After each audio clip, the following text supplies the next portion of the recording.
مومنو، یہ لوگ تمہارے سامنے اللہ کی قسمیں کھاتے ہیں تاکہ تم کو خوش کر دیں، حالانکہ اگر یہ دل سے مومن ہوتے تو اللہ اور اس کے پیغمبر اس بات کے زیادہ حقدار ہیں کہ یہ انہیں خوش کریں۔ کیا ان لوگوں کو معلوم نہیں کہ جو شخص اللہ اور اس کے رسول سے مقابلہ کرتا ہے تو اس کے لیے جہنم کی آگ تیار ہے جس میں وہ ہمیشہ جلتا رہے گا؟ یہ بڑی رسوائی ہے۔ منافق ڈرتے رہتے ہیں کہ ان کے بارے میں کہیں کوئی ایسی صورت نہ اتر آئے کہ ان کے دل کی باتوں کو ان مسلمانوں پر ظاہر کر دے۔ کہہ دو کہ ہنسی کیے جاؤ، جس بات سے تم ڈرتے ہو اللہ اس کو ضرور ظاہر کر دے گا، اور اگر تم ان سے اس بارے میں دریافت کرو تو کہیں گے کہ ہم تو یوں ہی بات چیت اور دل لگی کرتے تھے۔ کہو کیا تم اللہ اور اس کی آیتوں اور اس کے رسول سے دل لگی کرتے تھے؟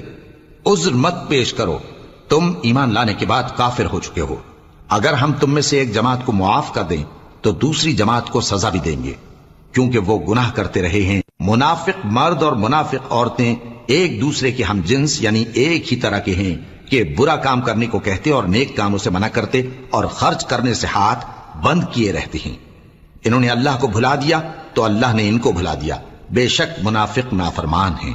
اللہ نے منافق مردوں اور منافق عورتوں اور کافروں سے آتش جہنم کا وعدہ کیا ہے جس میں وہ ہمیشہ جلتے رہیں گے، وہی ان کو کافی ہے، اور اللہ نے ان پر لعنت کر دی ہے اور ان کے لیے ہمیشہ کا عذاب تیار ہے۔ تم منافق لوگ ان لوگوں کی طرح ہو جو تم سے پہلے ہو چکے ہیں، وہ تم سے زیادہ طاقتور اور مال و اولاد میں کہیں زیادہ تھے تو وہ اپنے حصے سے فائدہ اٹھا چکے، سو جس طرح تم سے پہلے لوگ اپنے حصے سے فائدہ اٹھا چکے ہیں اسی طرح تم نے اپنے حصے سے فائدہ اٹھا لیا، اور جس طرح وہ باطل میں ڈوبے رہے اسی طرح تم باطل میں ڈوبے رہے۔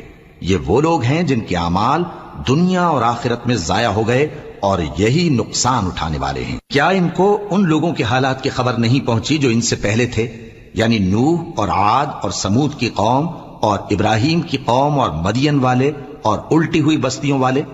ان کے پاس پیغمبر نشانیاں لے کر آئے، اور اللہ تو ایسا نہ تھا کہ ان پر ظلم کرتا، لیکن وہی اپنے آپ پر ظلم کرتے تھے۔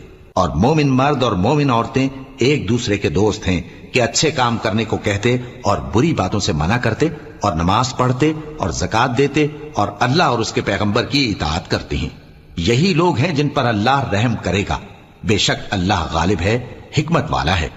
اللہ نے مومن مردوں اور مومن عورتوں سے بہشتوں کا وعدہ کیا ہے جن کے نیچے نہریں بہ رہی ہیں، وہ ان میں ہمیشہ رہیں گے، اور ابدی بہشتوں میں نفیس مکانات کا وعدہ کیا ہے۔ اور اللہ کی رضامندی تو سب سے بڑھ کر نعمت ہے، یہی بڑی کامیابی ہے۔